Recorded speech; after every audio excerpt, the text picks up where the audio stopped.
गरुड़ पुराण दूसरा अध्याय। मृत्यु के बाद की सबसे रहस्यमयी और पीड़ादायक यात्रा होती है आत्मा के 13 दिन। क्या आपने कभी सोचा है कि कोई व्यक्ति मरने के बाद 13 दिनों तक कहाँ रहता है? वो आत्मा क्या देखती है, क्या महसूस करती है? गरुड़ पुराण में बताया गया है कि जब कोई जीव इस संसार को छोड़ता है तो उसकी आत्मा न पूरी तरह पृथ्वी पर होती है, न ही पूरी तरह परलोक में। वो एक विचलित अवस्था में होती है, जहां हर दिन एक नया अनुभव, एक नई सजा, एक नया एहसास उसके सामने आता है।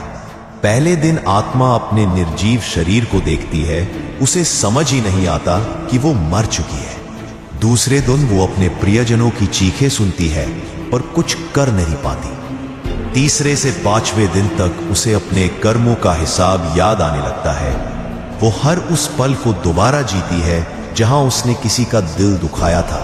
6ठे से 9वें दिन तक यमदूत उसके चारों ओर घूमते हैं और आत्मा भय, ग्लानि और अकेलेपन से कांपती है। और फिर 10वें से 13वें दिन आत्मा को यमलोक के द्वार की झलक मिलने लगती है। गरुड़ पुराण कहता है 13वें दिन यमदूत आत्मा को लेकर जाते हैं एक ऐसे स्थान पर जहां उसके अच्छे बुरे कर्मों का न्याय होता है।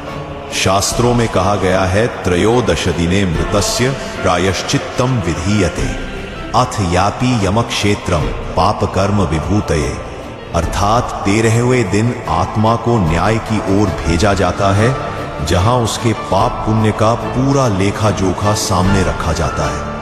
यही कारण है कि हमारे पूर्वज इन 13 दिनों को विशेष मानते हैं, क्योंकि यही वो समय होता है जब हम अपने प्रिय की आत्मा को शांति, श्रद्धा और प्रायश्चित से विदा करते हैं। यह सिर्फ परंपरा नहीं, एक दिव्य जिम्मेदारी है। और अब इस यात्रा का अगला चरण है यमलोक का पहला द्वार, जहां आत्मा अपना पहला निर्णय सुनती है।